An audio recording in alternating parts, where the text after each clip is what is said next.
you want an exposure to a market or an Everything they need in one place. Be the world's foremost authority on Individuals, advisors and institutions. Hello and welcome to the Morningstar series Future Proof.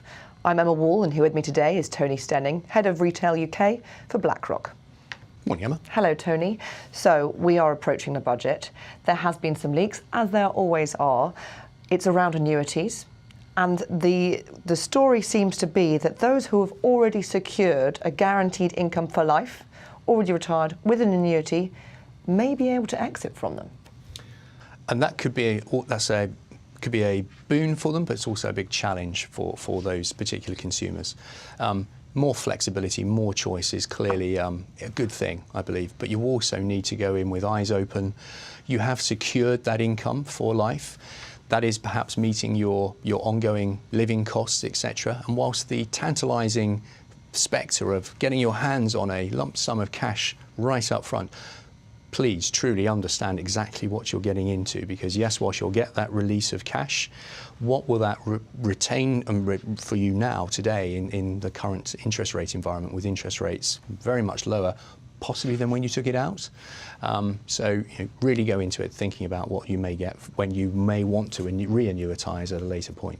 I can understand why this idea has been floated, because you do not want inequality among a generation, well, not even a generation, within people sort of 10 years apart, because if you are retiring right now, well, as of April 6th, you can get your entire pension pot in cash if you want to. Whereas if you retired, just a year earlier, or if you couldn't push it back because this came out in the budget just 2 years earlier, you won't be in that position. However, as you point out, that's not necessarily a reason to think that cash is the answer to your prayers. No, and I think it's how do you use those annuities within your broader portfolio, if you can think of it that way.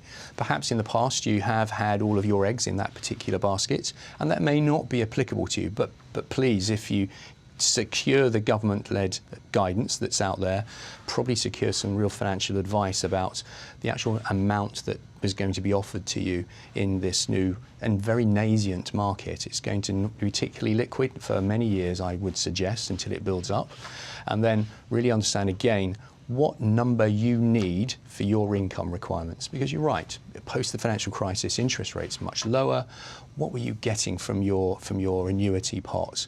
Perhaps not what you would have got 5 or 6, 7 years ago. Should that mean that you immediately cash it all in?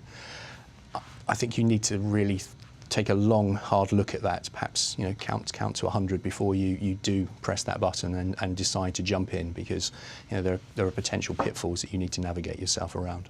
Presumably, though, this won't be a once-in-a-lifetime offer, providing that the government, this exact same government, gets in again post-elections. We've mentioned that interest rates are considerably lower than they have been historically. As they rise and gilt yields rise, which is what annuity prices are pegged on, is there an argument to say that in sort of perhaps 5-10 years' time, when gilt yields are more like sort of 4, 5, 6, 7%, perhaps you would like to cash in your annuity and maybe try and buy another one? You could argue that in a few years' time, with interest rates more normal, whatever that means, but certainly higher than where they currently are, you could have a situation where it was perhaps more palatable, more amenable for you to think about cashing in and maybe re-annuitising at that higher rate.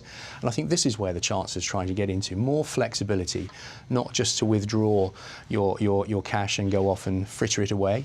Our own research suggests that people aren't generally going to do that. Obviously, only time will tell.